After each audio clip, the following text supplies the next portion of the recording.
Gledate Gorenjska poročila na GID TV. V komunalni sferi sem že kar 10 let. 10 let sem bil zaposlen na podjetju Eko-in, to je ena večjih komunal tukaj v sosednji občini Senice. Bil sem vodja procesa vzdrževanja javnih površin. Enota, ki sem jo vodil, pa je štela cirka 40 ljudi, tako da lahko govorimo kar v večjem procesu, ki sem ga pokrival, kot že rečeno, za občini Senice in občini Žirovnica. Na komunali Kranjska Gora boste nadaljevali delo v prihodnosti ali si boste zastavili kakšne nove izzive? Zdaj v prevzemu bom najprej preveril vse procese, kako potekajo, da jih potem tudi spoznam.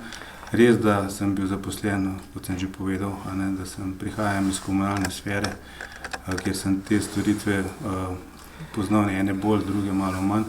Vendar najprej bom preveril vse procese, kako delujejo, potem pa, kot sem tudi že v programu zapisal, bom te zadeve posodobil, uvedel bom tudi novosti, izboljšave, tako da bomo te dodane vrednosti še dodali tem zadevam, tiste, ki dobro teče, bomo pustili, tisti, ki pa malo slabi, bomo pa nadgradili. In kakšne novosti občani občine Kranjska Gora lahko pričakujemo? Zdaj o novostih še ne bi govoril.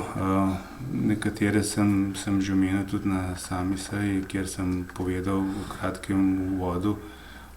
Predvsem bomo pogledali, da bomo dostopni do občanov, še bolj kot smo bili, da bomo, kot se spodobi za komunalno, servis občanov in da bomo te zadeve potem tudi skozi moj mandat 4-letni tudi predstavili in te zadeve skozi vsako leto tudi prikazali. In kaj je bil vaš prvi korak, ko ste stopili v komunalo Kranjska Gora v začetku meseca? Prvi korak je bil ta seznanitev z zaposlenimi. Sestali smo se najprej z zaposlenimi, povedal sem mojo vizijo, povedal sem tudi, kaj občina Kranjska Gora pomeni, kaj pomeni komunala Kranjska Gora, da mi smo le support, servis občine.